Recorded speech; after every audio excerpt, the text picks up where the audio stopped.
Autre titre de l'actualité, aujourd'hui 27 septembre, c'est la journée mondiale du tourisme. Cette année, la commémoration invite à repenser le tourisme à travers la mise en place de stratégies pour mieux valoriser ce secteur. L'une de ces stratégies est la promotion du tourisme interne, une stratégie qui semble bien marcher dans la région des Hauts-Bassins. Constat avec Lamine Karataou et Karim Sissi. Sur les 1080 sites touristiques que compte le Burkina Faso, la région des Hauts-Bassins abrite à elle seule plus de 200 sites. Un potentiel touristique riche et varié qui fait de cette région une destination prisée par les touristes. Dans la région des Hauts-Bassins, il faut rappeler que le tourisme occupe une place importante parce que la région regorge d'énormes sites majeurs. Et également, quand on essaie aussi de voir les recettes, on a pour l'année 2020 environ 2 milliards en termes de recettes dans la région des Hauts-Bassins. Et en ce qui concerne les arrivées, on a autour de 60 000 touristes qui ont visité la région en 2020. Compte tenu de la situation sécuritaire et sanitaire, les expatriés se font de plus en plus rares dans cette région.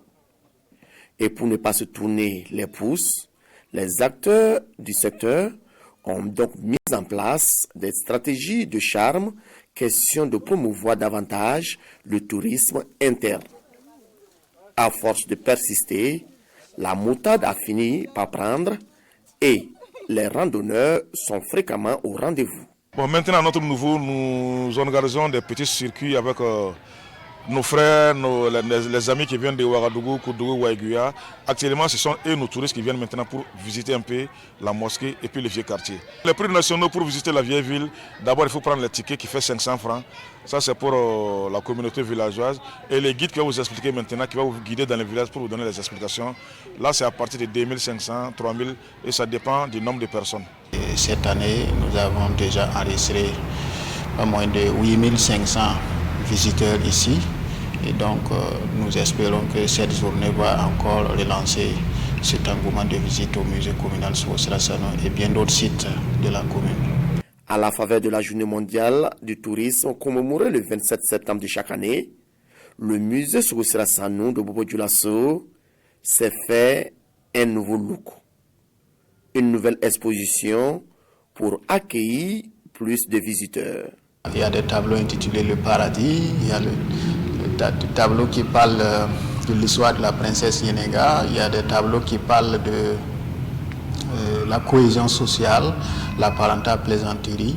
Il y a également la salle d'exposition permanente où on trouve là-bas une exposition sur le thème culture et cohésion sociale.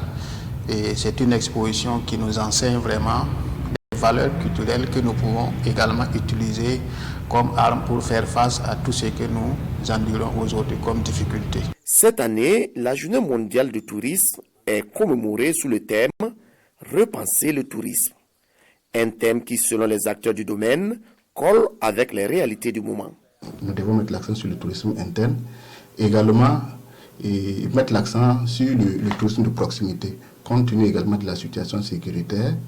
Et on devrait mettre l'accent sur le tourisme à l'intérieur des villes et puis dans les périphéries, ainsi de suite.